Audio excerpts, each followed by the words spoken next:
Hello! So welcome to the third part of our MANOVA video, and as I mentioned in the last part of the last video, we're going to be doing an AQ plot first.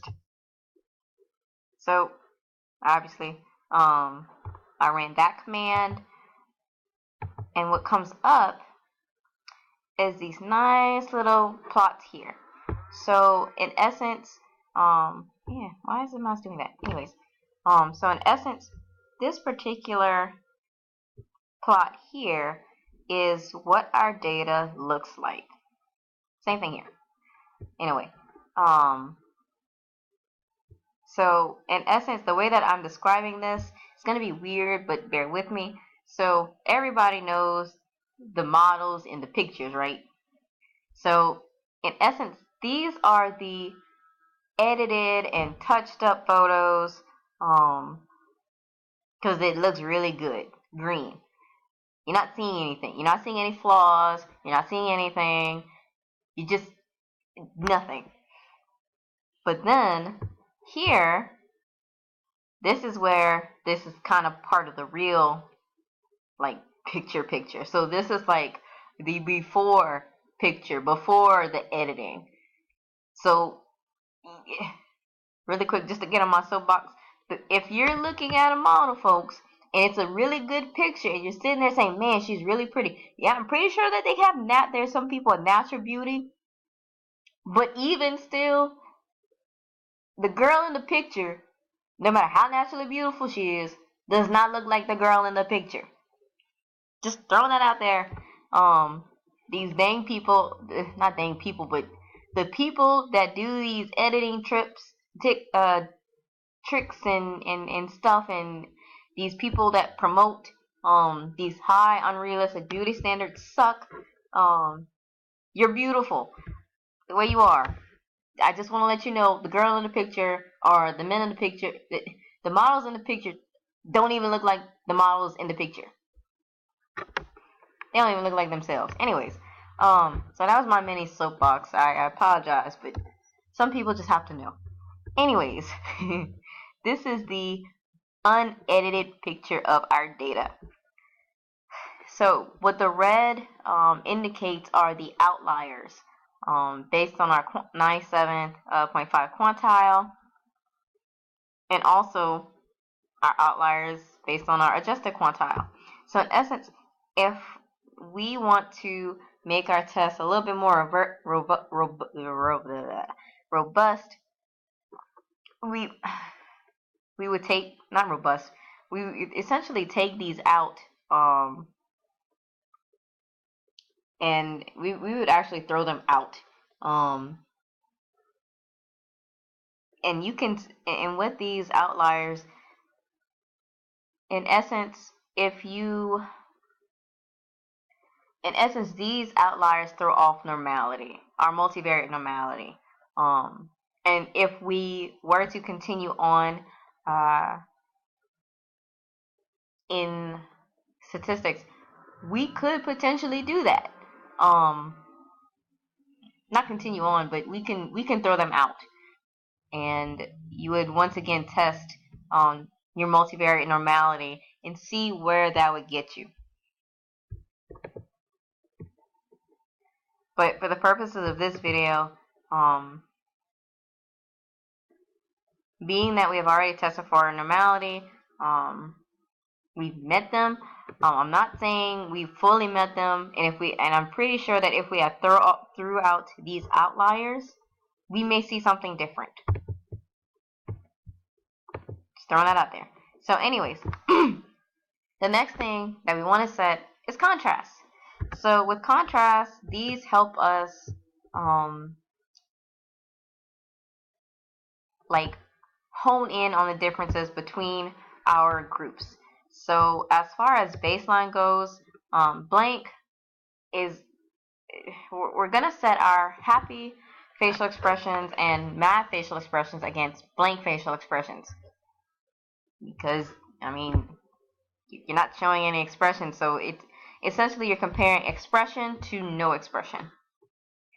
So the way that we want to set, not the way, we want to set our contrast with with our weights. So we do this using this command. So we create that variable that compares happy to blank expressions. And then we're going to do the same thing for mad against blank facial expressions. And so when we do this, we're going to want to combine these contrast variables using this command. So now that we've done that, we can get on with our MANOVA model. So like I mentioned in the previous video, before the previous video, so like MANOVA3 video. Oh, yeah, MANOVA3 video. We looked at correlations. So when you're considering MANOVA, you want to take into account the intercorrelations of your outcome variables, because that can impact power. So this is where we're actually going to be doing two MANOVAs rather than just one. So the first thing that we want to do, we want to create an outcome. So we're going to tie all of the variables that we want together into one entity or variable, if you will. So the first one we're going to do outcome 1, and this contains trustworthiness and approachability. And just to make sure that we're actually doing the right one that I want, so trustworthiness and approachability, and then approachability and credibility. So yes, so we're going to run that command.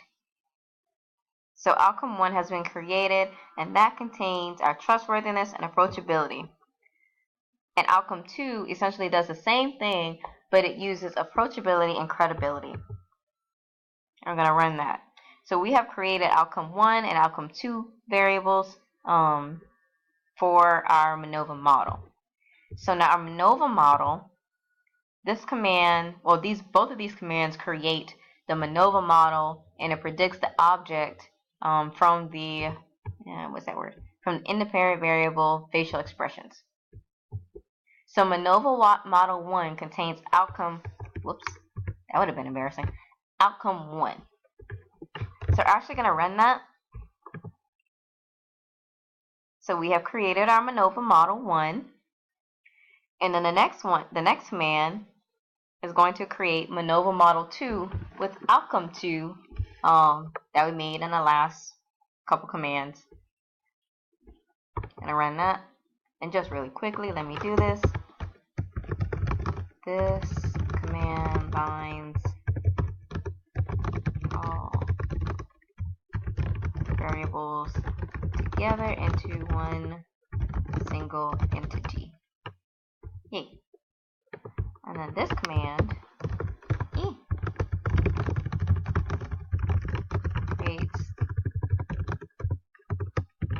the MANOVA model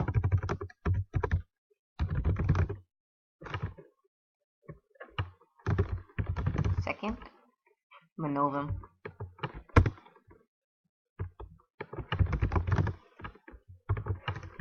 which predicts the object from facial independent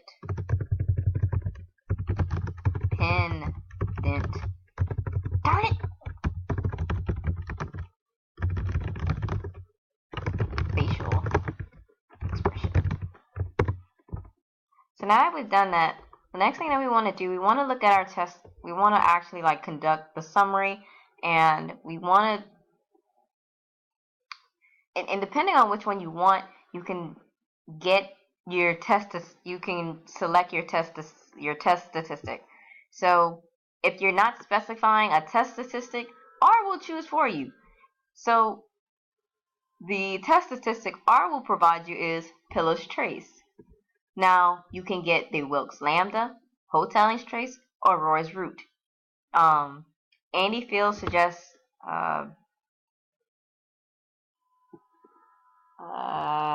well, no, I'm not going to speak for anybody. So just to, do it, I'm actually going to look at them all. So, I'm going to break this down one by one. So respectively, we're going to be getting the Pillar's trace, Wilkes lambda, and Hotelling's trace, and Roy's root for each. So that is what these commands do. And we're going to be looking specifically at MANOVA3 model. And then we're going to pick and choose which yeah, I'll get there. Anyways, so just looking at it really quickly, actually we're all significant. So this suggests, so from our so essentially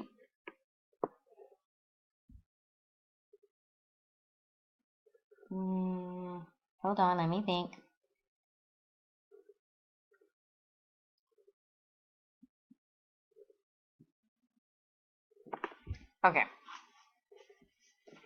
Okay, now I can formulate what I want to say. Anyways, so with our statistic, I'm gonna call it TS from now on. Depending on which one that we selected, we can determine if there are differences in our data. So for all of them, they're actually significant. So the one that I'm gonna pretty much, pick on is the default, just because it's default, not for any reason, just because it's default. Anyways, we have a significant, wait, where is it? Here we go. We have a significant difference. This is great. But even just looking at the other ones, we see that our p-value varies along our p-values and our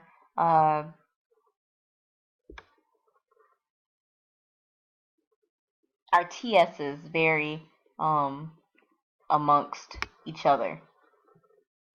More than likely because they're different ones, but still. So this is kind of nice to see. Damn, this thing is cool.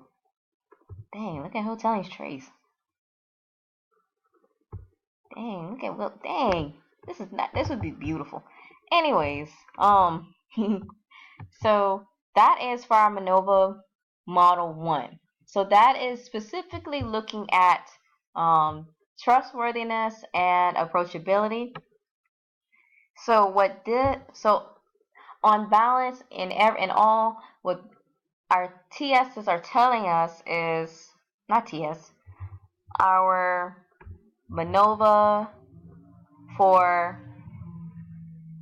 our outcome 1, so MANOVA Model 1, trustworthiness and approachability, it suggests that there are significant differences between the groups for these two variables. So this is great. This is really, really cool. Now we're going to be doing the same thing, but for MANOVA Model number 2. So these commands provide the test statistics. You know what? Copy and paste. Just copy and paste. Think smarter, not harder. There we go. Woohoo! So we're going to be doing the same thing. I'm going to run these codes.